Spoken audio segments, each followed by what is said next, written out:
Hey my lovely beautiful soul, मैं चले आया हूँ आपके सामने एक नए रीडिंग लेके। इस टाइम पे मैं देखूंगा माँ काली आपके पास प्रेजेंट एंड फ्यूचर को लेके क्या कह रहे हैं।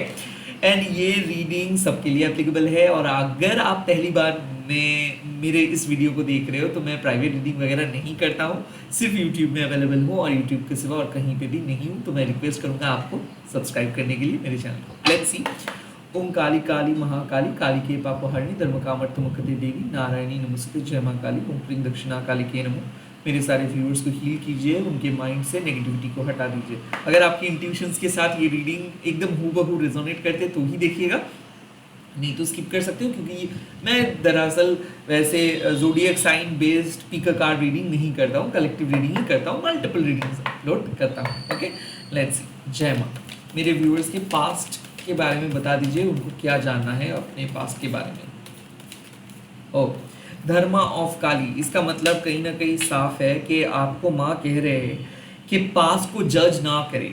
ओके, बेसिकली आप अपना दिल को सुन के कुछ किए हो, माँ ने आपको कुछ करने के लिए बोले थे, आपने माँ के आदेश को फॉलो किए हो।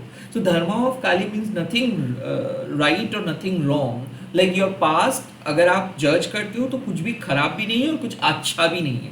ऑल्सो एक चीज़ माँ आपको कहते हैं कि आपने अपना धर्म को पालन किए हो और इसीलिए काइंड ऑफ माँ देख लेंगे आपको। सो ऐसा है कि कुछ कुछ चीज़ आपको शायद नहीं मिला है, कुछ क्लैरिटी अभी तक आपको काइंड ऑफ आपको नहीं मिला है, या फिर आप तो अपना काम किए हो बट आपको पता नहीं चल पा रहा है कि आपने सही किए हो या गलत किए हो। देन धर्मा काली कार्ड दरअसल अपीयर करते हैं ये बोलने के लिए कि आपने अपना धर्म को निभाए हो, बाकी चीज़ माँ के हाथ पे छोड़ दो, सरेंडर आप कर लो, माँ आपको सही जगह पे लेके जाएंगे। एक नया ऑर्डर आ रहा है आपके लाइफ में।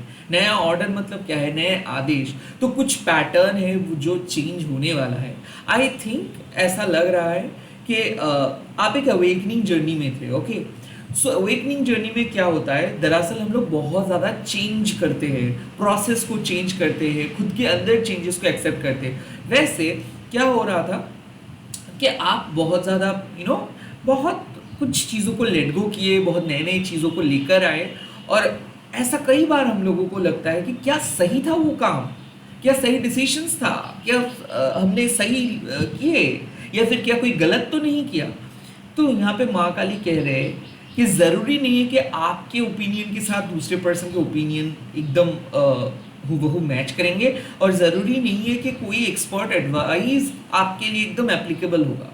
सबसे अच्छे एडवाइज़र आपके लाइफ में आप हो, क्योंकि आपको पता है आपकी सराउंडिंग्स क्या है, आपको पता है आपके पास्ट क्या है।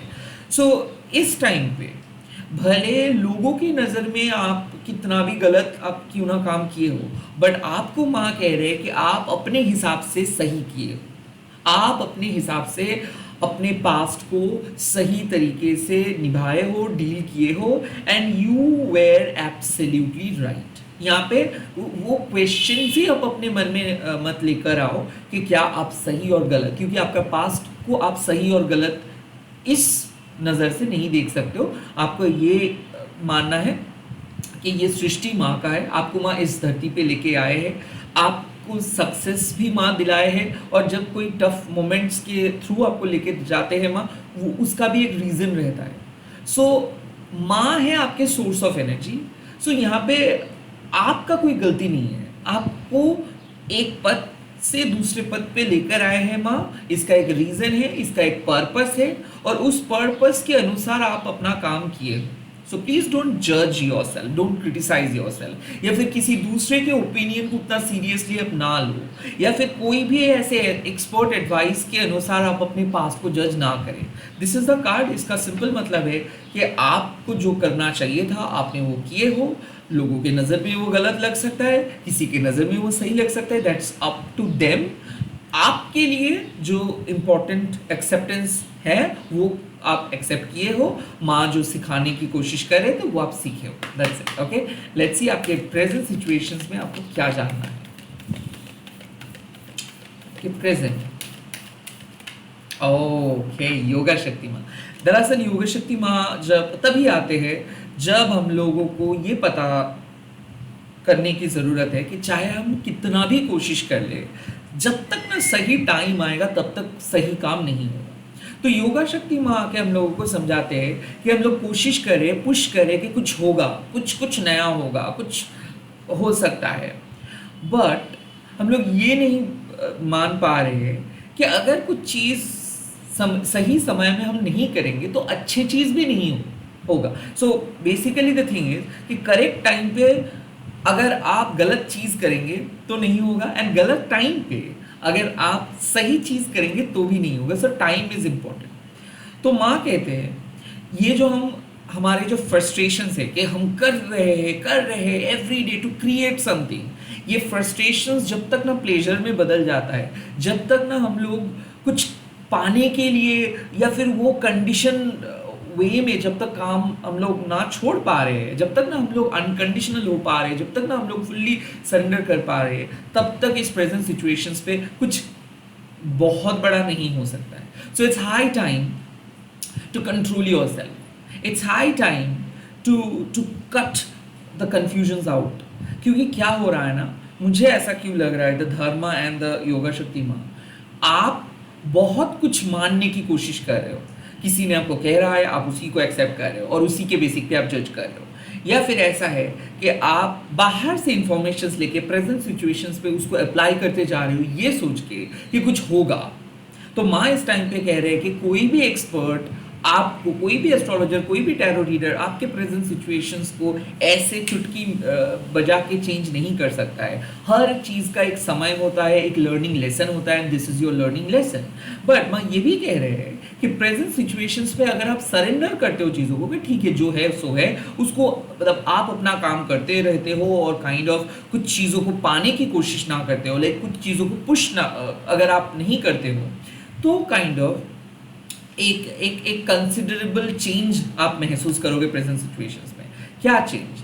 End of a diabolical era. Diabolical era मतलब क्या है? आपका ग्रीड, आपका ईगो, आपका कंफ्यूजन वो खत्म होगा। सो बेसिकली एक ऐसे समय में आप एंटर कर रहे हो जहाँ पे आपको रियलाइजेशन हो जाएगा कि कुछ चीज़ों को खींच के और आगे नहीं लेके जा सकते हो, कुछ चीज़ों को आप कन्विंस नहीं कर सकते हो, कुछ चीज़ों को आप पुश नहीं कर सकते हो, कुछ चीज़ों को आप अपने लाइफ में पकड़ के नहीं रख सकते हो, कुछ चीज़ों को, कुछ संपर्क मतलब कुछ रिलेशनशिप को अपने आप छोड़ देना सही होगा।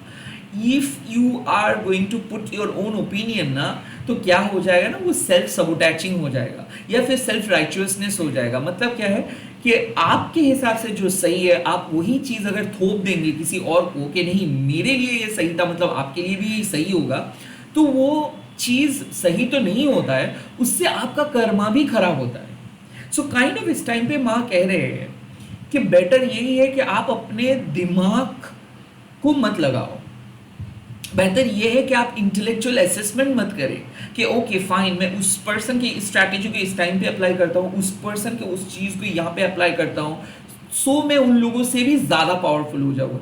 सो ये जो हमारे अंदर ये जो आसुरिक इन्फ्लुएंस है ना, कि कुछ ज़्यादा करना है, कुछ कुछ अलग करना है और एक दूसरे से टक्कर देना है, एक दूसरे को बीट करना है, वो इस टाइम पे माँ कह रहे हैं कि ये सब सोचना आपको बंद करना होगा। It's a high time to stay grounded and neutral. बार बार माँ कह रहे हैं कि हो सकता है कि आप आप अपने पास्ट में कुछ चीज़ आपको नहीं मिला है और प्रेजेंट में आप कोशिश कर रहे हो कि हाँ उसको आपको मिलना ही है, उस चीज़ को आपको पाना ही है। सो अगर आप ये रीडिंग देख रहे हो तो प्रेजेंट सिचुएशंस में ना आप उस स्ट्रैटेजी को आप छोड़ दो। इस प्रेजेंट सिचुएशंस में आप कंट्रोल करो कि नहीं मुझे कुछ जगह को मतलब कहीं पे नहीं जाना है, किसी के साथ बात नहीं करना है हमको, मतलब आपको सिर्फ माँ के सामने आके सब कुछ समेट देना है, सरेंडर करना है। और अगर आप ऐसा करते हो तो एक चेंज आएगा, कन्फ्यूजन्स खत्म होगा, ये जो फ्रस्ट्रेशंस खत्म होगा, ये जो सेल्फ राइचियसनेस मतलब मेरे हिसाब से सही है, मेरे हिसाब से गलत है, ये जो आपके ओपिनियन है ये सब भी फेड हो जाएगा। एंड देन आप प्रेजेंट सिचुएशंस पे एक रिलीफ, एक शांति आपको मिलेगा। तो बेसिकली माँ कह रहे हैं कि कुछ चीज़ों को पुश करने से बेटर यही है सरेंडर आप करें, ताकि वो फ्रस्ट्रेशंस एक प्रेशर में बदल जाए, ताकि आपको हीलिंग मिले एंड ताकि आप मूव कर सको। ओके एक जगह से दूसरी जगह पे मूव कर सको, ताकि आप बेझिझक अनकंडीशनली अपना काम कर सको, ताकि आप अपना धर्म को पालन कर सको। ओके, लेट्स सी आपके फ्यूचर कैसा रहेगा। फ्यूचर, मेरे व्यूअर्स की फ्यूचर कैसा रहेगा, मेरे व्यूअर्स की फ्यूचर कैसा रहेगा। ओह, छिन्नमस्तामा, वाओ, दैट इज ग्रेट। छिन्नमस्तामा मीन्स डिटैचमेंट, सीक्रेट डिटैचमेंट। किस चीज का सीक्रेट डिटैचमेंट? सीक्रेट डिटैचमेंट है कि मान लो कि आप एक मेथड को फॉलो कर रहे थे, एक पास्ट को फॉलो कर रहे थे, या फिर एक जगह के साथ आप बहुत ज़्यादा अटैच्ड हो चुके थे। अब इस टाइम पे छिन्नमस्तामा कह रहे हैं कि you need to detach yourself from the outcome, you need to detach yourself from the past. तो क्या मैं इस चीज़ से सिंपली यही समझ रहा हूँ कि आप एक दुविधा में थे, करें या ना करें, या फिर किसी चीज़ को आपके लाइफ को लेके चले या ना चले। प्रेजेंट सिचुएशंस में आके आप क्या सोच रहे हो कि नहीं, मुझे और कुछ नहीं खुद से करना है, सिर्फ सरेंडर करना है। एंड देन छिन्नमस्तामा आपको एक ईगोइस्टिक माइंडसेट से डिटैच करके एक लिबरल, एक कंप्लीटली ग्राउंडेड माइंडसेट पे लेके जा रहे हैं। छिन्नमस्तामा मीन्स अवेकनिंग। छिन्नमस्तामा बार बार कहते हैं कि जो चेंज हम लोग एक्सपेक्ट करते हैं कि दूसरे पर्सन चेंज हो जाएंगे, सिचुएशंस चेंज हो जाएंगे, वो चेंज हम लोगों को हमारे अंदर लेकर आना ही है। छिन्नमस्तामा एक रैडिकल चेंज का बात करते हैं, जो आपके नज़रियों को चेंज, आपके ओपिनियन, आपके ऑब्जर्वेशंस को चेंज करने के लिए कहा जाता है। Like you can't change a person, you can't just change a situation, but you can change your behavioral pattern, you can change your opinion, you can change your perspective. So basically यहाँ पे मुझे साफ लग रहा है कि कोई भी चीज़ गलत और सही इस टाइम पे आप नहीं कह सकते हो। It's just that कि आपको अपना नज़रिया को बदलना है। पास्ट में एक तरीके से आप जी रहे थे, कुछ चीज़ों को आप बहुत ज़्यादा अहमियत दे रहे थे और कुछ चीज़ों के ऊपर आप बहुत ज़्यादा रिलाई कर रहे थे, but time has come to cut the cord from the past. Time has come to simply let go of something. कुछ चीज़ों को अपने आप छोड़ देना है। बट छिन्नमस्तामा अक्सर क्या कहते हैं कि देखिए, ये माँ का जो मूर्ति है, मतलब माँ beheaded तो है, बट इसका मतलब ये नहीं कि माँ मर चुके हैं, माँ जिंदा है, माँ का एनर्जी ऐसे है। सो कुछ चीज़ माँ कहते हैं कि जब हम लोग कुछ चीज़ों के साथ अटैच रहते हैं तो वो चीज़ का जो ग्रोथ होना चाहिए वो नहीं हो पाता है। पर जैसे हम लोग कुछ चीज़ों से डिटैच्ड हो जाते हैं, वो फुल्ली अपने तरीके से ग्रो करते हैं। आपके लिए भी एक मैसेज है कि जब तक आप कुछ चीज़ों के साथ रह के उसको ग्रो करने की कोशिश करेंगे, उस चीज़ों को पुश करके ग्रो करवाने की कोशिश करेंगे, तब तक आप नाकामयाब रहेंगे। अगर आप कुछ चीज़ों को आसानी से डिटैच कर सकते हो एंड खुद के अंदर पॉजिटिव चेंजेस को लेकर आ सकते हो, जो पर्सन को आप ढूंढ रहे हो वो पर्सन अगर आप खुद बनते हो, जो एनवायरनमेंट को, जो सिचुएशंस को आप चाहते हो, उस तरीके का मेंटल सिचुएशंस, मेंटल एनवायरनमेंट अगर आप अपने अंदर क्रिएट कर सकते हो, तो ही आपको एक अवेकनिंग रूट, एक अवेकनिंग पथ मिल सकता है इस टाइम पे। So it's high time stop pushing the other person. It's high time to stop pushing the situations. You really need to stop yourself by doing something. Like कुछ चीज़ तो आप कर रहे थे. You really need to detach yourself from the outcome, from the results. कुछ चीज़ों को कैसे होनी चाहिए ये आप तय नहीं कर सकते हो। कुछ चीज़ों के नतीजा, रिजल्ट्स आप तय नहीं कर सकते हो। कुछ चीज़ों का रिजल्ट अपने आप होगा। आपको जो चीज़ प्रॉब्लम हो रहा है उससे आप डिटैच्ड हो जाइए।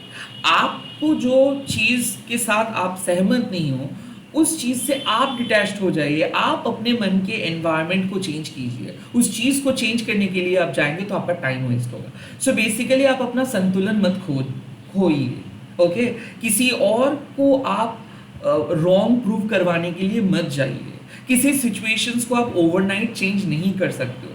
बेटर यही है कि अगर आपको लगता है कि कुछ चीज़ बहुत ज़्यादा प्रॉब्लमेटिक है, कैओटिक है, उस चीज़ से आप बाहर आ जाओ, उस घर से आप बाहर आ जाओ। आपको किसी के साथ लड़ना नहीं है, आपको किसी के साथ उस ईगोइस्टिक फाइट पे नहीं जाना है। माँ कहते हैं कि जब आप डिटैच्ड होना सीख जाते हो, जब आप लेट गो करना सीख जाते हो, तब माँ आपके सामने एक नया पथ लेकर आएंगे। सो छिन्नमस्ता माँ का जब अवेकनिंग होता है तब क्या होने वाला है आपको एग्जैक्टली पता नहीं होगा, बट एक ऐसा एश्योरेंस माँ देता है कि जो भी होगा वो आपके लिए परफेक्ट रहेगा। क्योंकि क्या हो रहा है कि आप पहले एक अलग कंडीशन में थे और अब माँ आपको सरेंडर करने के लिए कह रहे हैं, तब जाके माँ आपको डिफरेंट कंडीशन में लेके जा पाएंगे। सो परिस्थिति बदल रहा है और अब अपने अंदर इस बदलते हुए परिस्थिति में चेंजेस लेकर आए। Definitely addiction, attachment, obsessive behaviour आपको हटाना होगा अपने अपने अंदर से। सेकेंडली कुछ लोग ऐसे होते हैं ना जो बहुत जल्दी अटैच्ड हो जाते हैं, बहुत जल्दी एक्सपेक्ट करते हैं, तो वो एक्सपेक्टेशंस को आपको कम करना है एंड एक्सेप्ट करना है लाइफ को। So stop expecting things would go in your favour और स्टॉप एक्सपेक्टिंग के things would go in particular way, rather accept it the way it is what it is, kind of यही बात है। Also Chhinnamasta माँ aware करते हैं कि कहीं ना कहीं आपका थ्रोट चक्र ओपन होगा। क्यों? क्योंकि हो सकता है, देखो थ्रोट चक्र जब ओपन होता है तब आप एकदम स्पष्ट बातें कह सकते हो, तब आप जो सही है वही कह सकते हो। बट जब तक थ्रोट चक्र ओपन नहीं हो पाता है ना, तब तक जो आप कहना चाहते हो वो कह नहीं पाते। जो चीज़ आपके लिए सही है या फिर आप अपने लिए जहाँ पे आवाज़ उठाना चाहिए वो आवाज़ नहीं उठा पाते हो। सो डेफिनेटली योर थ्रोट चक्र is activating right now and at the same time माँ कह रहे हैं कि साइलेंट रहना भी एक प्रोटेस्ट होता है। सो कुछ चीज़ ऐसे है जहाँ पे आपको चुप होना है, कुछ चीज़ ऐसा है जहाँ पे आपको चुपचाप ऑब्जर्व करना है कि ओके फाइन, इस पे आप बोल के कुछ नहीं कर सकते, पुश करके किसी को बदल नहीं सकते हो। हाँ, जो कर सकते हो आप कि आप कंप्लीटली डिटैच्ड हो सकते हो, आप अपने तरीके से प्लान कर सकते हो एंड आपको जो चाहिए वो चीज़ आप प्रोवाइड कर सकते हो खुद को। अब ऐसा नहीं कह सकते हो कि नहीं दूसरे पर्सन आके आपको वो चीज़ प्रोवाइड करेंगे, बट जब आप एक्सपेक्ट करोगे कि दूसरे पर्सन आके वो प्रोवाइड करेंगे आपको, तब तक आपका दिल दुखेगा। तो इसीलिए माँ कह रहे हैं कि जैसे पहले चल रहा था वैसे और अब और नहीं होगा। आपको कुछ चीज़ों से डिटैच्ड होना है, अपने तरीके से चीज़ों को प्लान करना है, अपना तरीके से अपने लाइफ को निभाना है। इसका मतलब ये नहीं है कि फेलियर होगा, इसका मतलब ये नहीं है कि आप कुछ अलग जगह पे खो जाओगे, नहीं, आप खुद को रीडिस्कवर कर पाएंगे। एक ऐसे पर्सन जो आपको भी नहीं पता था कि आपके अंदर छुपा हुआ है, अब उस पर्सन को आप क्रिएट कर पाओगे, रीबिल्ड कर पाओगे। सो यस, आपकी पर्सनैलिटी चेंज हो रहा है फ्यूचर में। मैं ये देख रहा हूँ कि आप काफ़ी हद तक एक मैं न्यूट्रल ग्राउंडेड पर्सन में बदलते हुए मैं देख रहा हूँ। एंड मुझे ऐसा क्यों लग रहा है कि गुस्से में आप काबू पा लेंगे, क्योंकि ऐसा हो सकता है कि आप बहुत शॉर्ट टेम्पर्ड हो, आपको बहुत जल्दी बुरा लग जाता है, सेंसिटिव हो, तो ये सब रिएक्शंस को आप कंट्रोल कर पाओगे और एक सिचुएशंस को, एक बहुत ही टफ सिचुएशंस को बहुत न्यूट्रल वे में, जेंटल वे में, साइलेंट वे में आप ट्रीट करोगे एंड बहुत अच्छे तरीके से। तो detachment is the key. All the best. आप लोग कमेंट सेक्शंस में लिख दीजिएगा। जय मां Chhinnamasta, bye bye, take care, all the very best. मैं बहुत जल्दी मिल रहा हूँ नए वीडियो लेके।